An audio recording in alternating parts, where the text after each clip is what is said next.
Go ahead, coach. Can you make an open? Let me make an opening statement.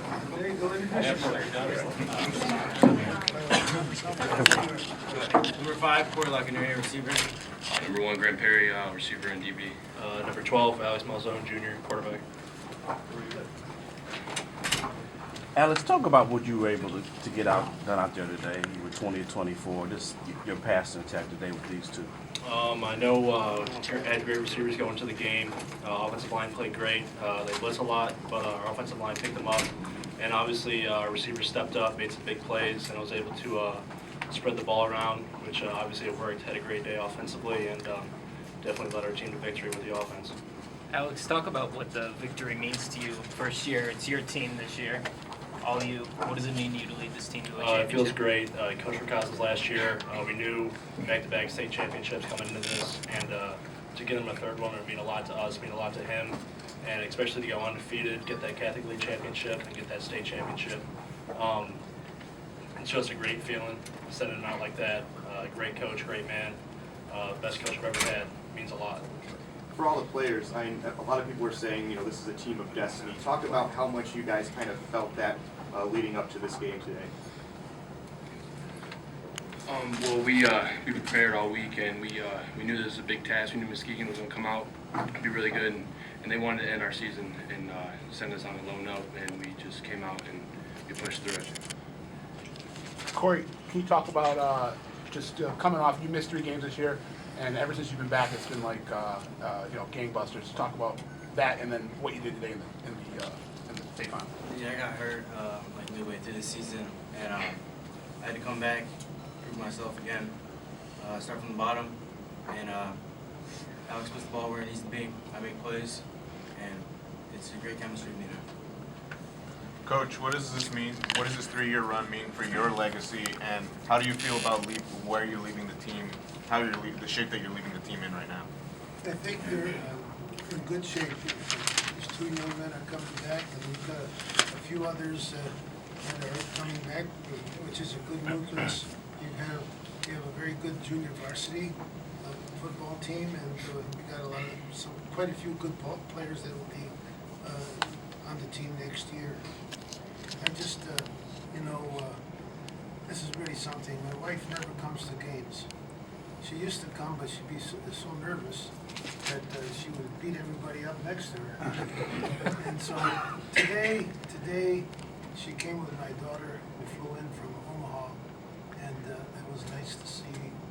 It was nice for her to see us play and have a great victory. So I can't wait to see her. Coach, it's the first time you've had a perfect season in 30 years. Does it mean something extra special to go out with the best season you've had in 30 years? And that team had a lot of future NFL players. Yes, it is. It's I can't believe it. I hoped for one. I believe we had a couple of them before, in '74 and '77. In '77, we had no players that got a scholarship to a Division I school, and I called them my termites because they were so little. But there's good things about every team that I've had, and it was just a great year, a great 3 years. I don't know if very many coaches can win a state championship 3 years in a row. I mean, it's awesome, I learned that word from my kids. Awesome. That's what that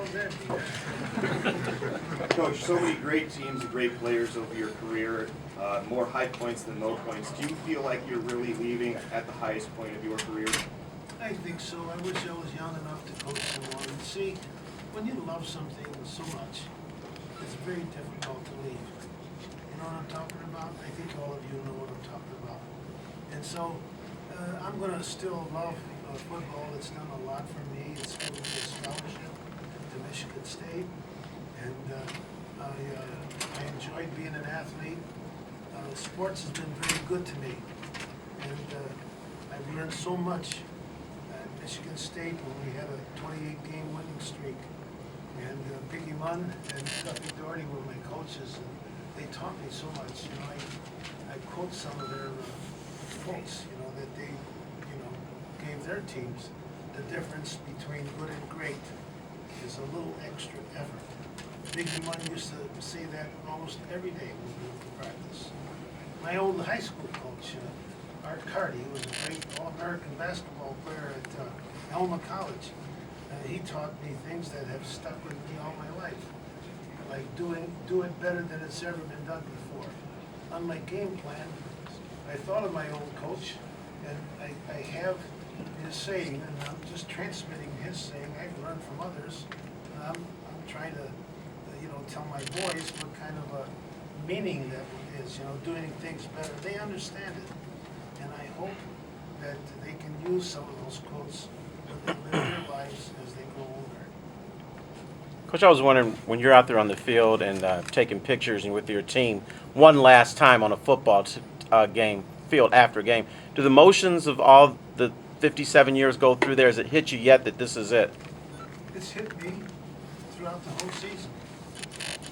When I go home every night, I couldn't believe that this was going to be my last year. And I tried not to think of it. Football kept me busy. But it's here. It's time for someone else to take over. And I'd like to mention my coaching staff. When you got good players, you're going to do a lot of winning. And I had a great coaching staff, my defensive staff and offensive staff. 5 of those guys on the varsity played for me. And so I respect them and they respect me, and we were all together as a family. I think I see a couple of them back there. Mark Vogel and Patty Rich, Boston College, Michigan State. Great coaches. The kids really cared about them, and they did an outstanding job coaching my boys. So I hate to take all the credit, but they coached. They did most of the coaching. I did most of the yelling. I did most of the, hey guys, what are you doing? You're loafing. And that was my job. Their job was to prepare the team, and they did a fantastic job. So when you have a good coaching staff, things like that happen. Coach, talk about your defensive performance, how they pretty much shut Muskegon down after that first quarter when you gave up 14 points. Yeah, it was the first half. We scored, they scored. We scored, they scored. I didn't know what was going on. We had a tremendous defensive unit out there, and they settled down. We made adjustments at halftime, and we did a pretty good job. That last touchdown was a gift, I think. We had our second kids in there. He'll remember it. I'm not going to mention the defensive back, but he'll remember a guy catching the ball over his head, for the rest of his life. But that's okay. We won the game. We played as many people as we could, and that's what it's all about. That's what high school football is all about. Thank you, Coach. Thank you. Thank you, guys.